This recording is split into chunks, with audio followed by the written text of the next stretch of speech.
Hi friends, ఈరోజు మనం రాగి సంకటి ఎలా చేయాలో చూద్దాము.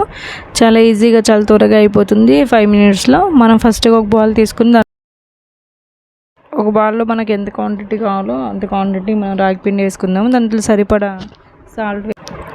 సాల్ట్ వేసుకుందాము. ఫస్ట్ అయితే మనం ఉండలు లేకుండా కలిపేసుకోవాలండి. పిండి ఉండల్లాగా కడితే అస్సలు బాగుండదు అనమాట. ఫస్ట్ సాల్ట్ వేసుకున్న తర్వాత మనం సరిపడంత వాటర్ ఉండలు లేకుండా కలిపేసుకోవాలి. ఫస్ట్గా మనం ఇంట్లో అన్నం కొంచెం ఉంటే ఒక పిరిగడ అన్నం వేసుకొని కొంచెం అలా మెత్తగా చేసేసుకుని దాంట్లో వేసుకోవాలి. వేరే బౌల్ తీసుకుని పొయ్యి ముట్టించుకుని దాంట్లో కొంచెం వాటర్ వేసుకుందాము. ఆ వాటర్ హీట్ ఎక్కిన తర్వాత ఫస్ట్గా మనం కలుపుకున్న మిశ్రమం ఉంది కదా, అది దాంట్లో వాటర్లో కలిపేసుకోవాలన్నమాట. ముందుగా వాటర్ హీట్ ఎక్కింది చూడండి. 5 మినిట్స్లో చాలా ఈజీగా త్వరగా రెడీ అయిపోయిన రాగి సంకటిని నాటుకోడి పులుసుతో కొంచెం నెయ్యి వేసుకొని తినేద్దాము. నాటుకోడి రాగి సంకటి సూపర్ ఉంటుందండి. Thank you for watching. Bye.